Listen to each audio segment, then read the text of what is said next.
Imagine a Victorian basement, oil lamps flickering, revealing something unspeakable.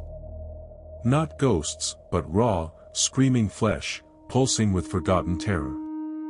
This isn't a metaphor, it's the physical manifestation of trauma, birthed by a grotesque contraption humming in the shadows. A machine designed to extract memories, but what it birthed was pure, unholy nightmare. Tonight, we unearth the tale of the Eidolon engine. In a quiet London suburb, 1888, a distraught physician, Dr. Alastair Finch, sought to cure his wife's profound melancholia. Haunted by a devastating miscarriage, she withered, her mind a fortress of grief. Finch, obsessed, spent years secretly constructing the Eidolon engine beneath their home. He believed by physically extracting her most agonizing memories, he could purge her soul. The device itself was an abhorrent marvel, brass and copper pipes, bubbling viscous fluids, and a central glass dome, designed to house the extracted essence, a terrifying, unproven hypothesis. The night of its first activation was a symphony of dread. Finch strapped his sedated wife into the device, her body convulsing gently as the machine thrummed.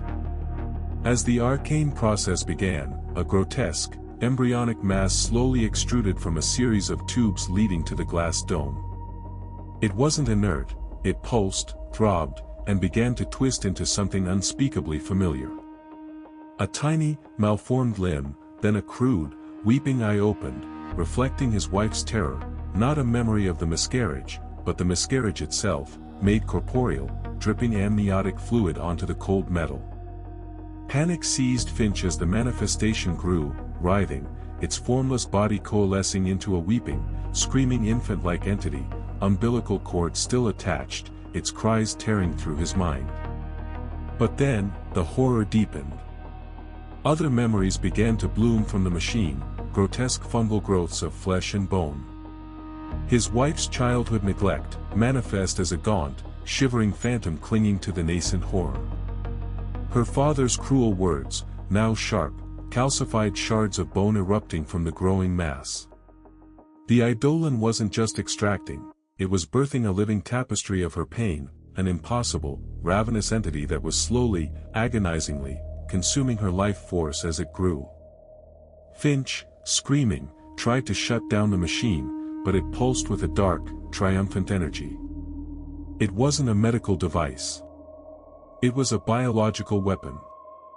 The Eidolon engine was merely a catalyst for a newly developed pathogen, secretly dispersed through the city's water supply, designed to induce extreme psychological distress and manifest it physically in susceptible individuals. Finch's wife wasn't just a patient, she was patient zero, a perfect subject. The government, seeking to destabilize rival powers by weaponizing collective trauma, had created the ultimate plague of the mind and flesh. Her cries weren't just pain, they were the first successful notes of a terrifying, orchestrated symphony of societal collapse, conducted from the shadows, with Finch's basement as its hidden, grotesque stage. And it worked. Perfectly.